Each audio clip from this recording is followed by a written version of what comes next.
All right, in class today we covered a bunch of stuff from 1.4 that we hadn't in previous videos. So I'm just going to do a synopsis of it here, not very in-depth, but just to make sure I've got the points here on one of these videos. So essentially, we were looking at inverses, and we noticed that if you have a product of two invertible matrices, and you wonder what the inverse of that is, then we proved that it is the product of the inverses in the other order. Okay. Now, in this way, you can do all sorts of products. That is, if you've got, three matrices multiplied together, and they're all invertible, then the inverse of that product is going to be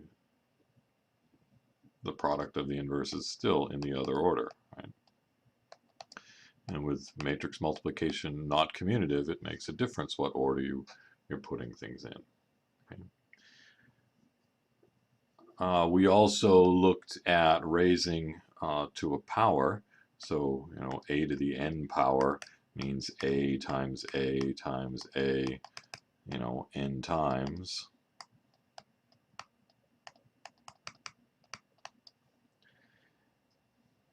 And if a is invertible, then so is an, and the inverse, oops, let's try this again. The inverse of an is, it turns out, a inverse to the n power. Okay. So a product of invertible matrices is invertible. Then we talked about the transpose of a matrix, and the transpose is denoted a T, right? And that was where we reverse the roles of the rows and columns, right? Rows and columns are swapped. Oops.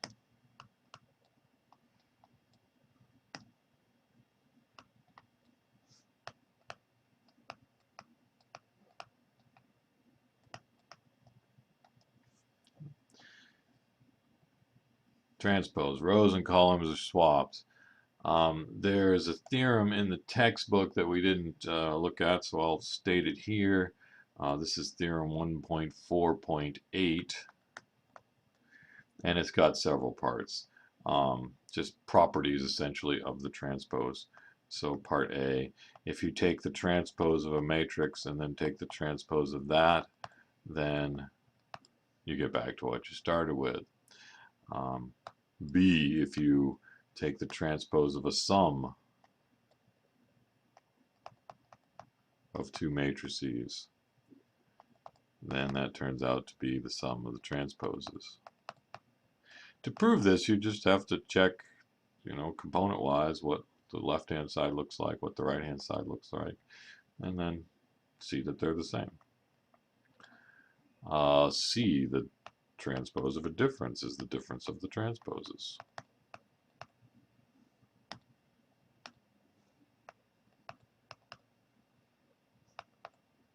Difference.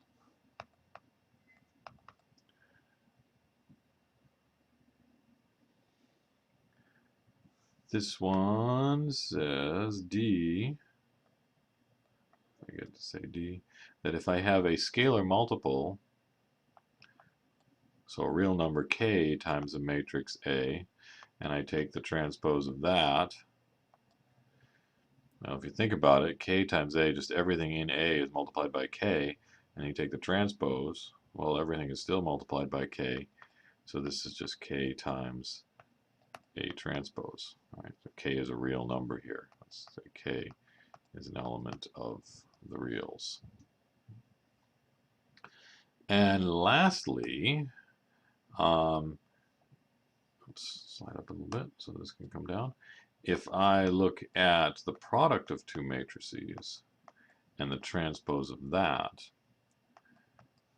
then this is equal to the product of the transposes in the other order.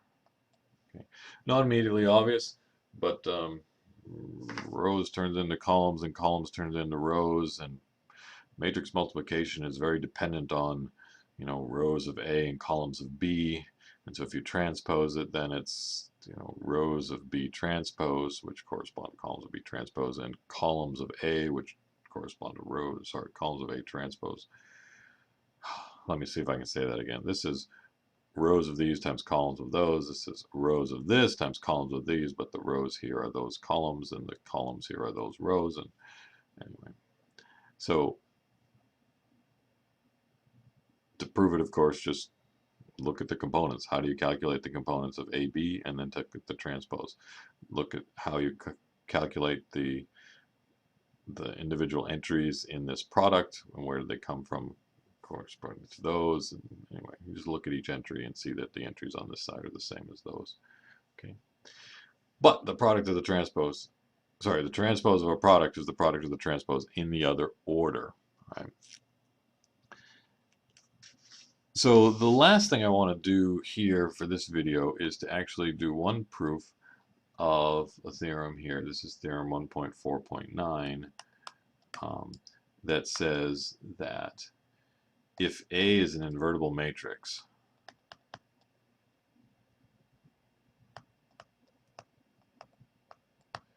then so is A transpose.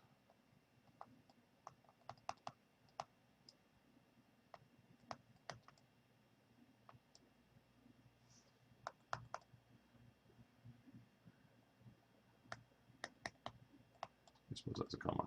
Then so is A transpose, and the inverse of A transpose is the transpose of A inverse.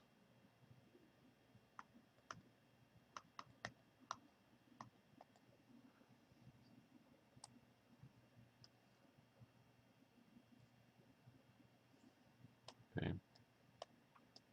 So to prove that, then I'm just going to show that the appropriate products are right.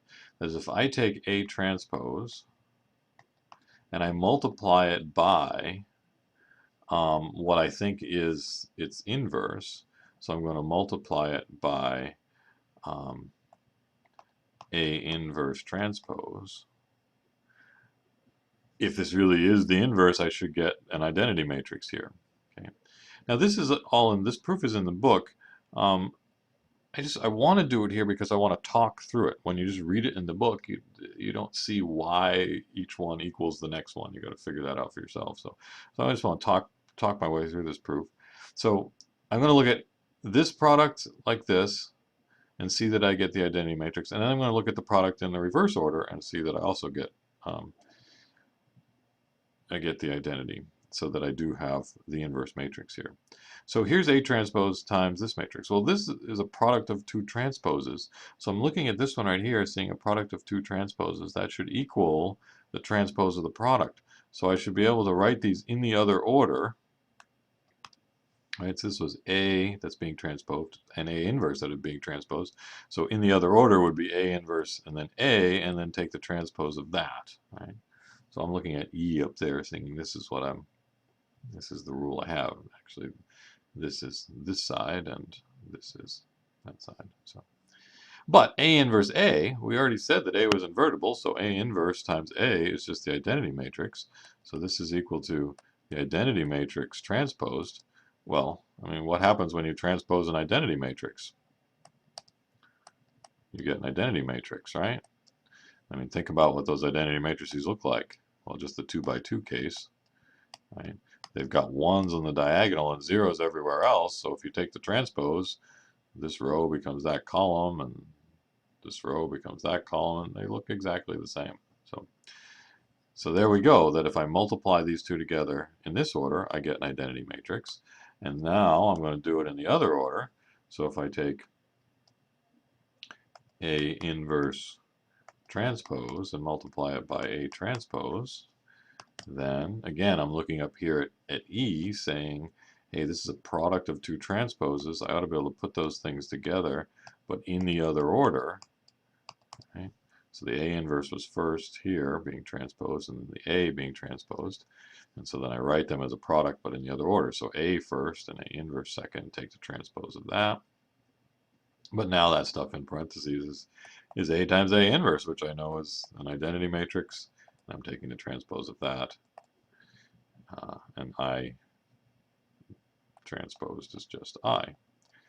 So I've shown that A transpose times A inverse transpose is the identity, and A inverse transpose times A transpose is also the identity. So we have, that's what it takes to be the inverse. So A inverse transpose is the inverse of A transpose.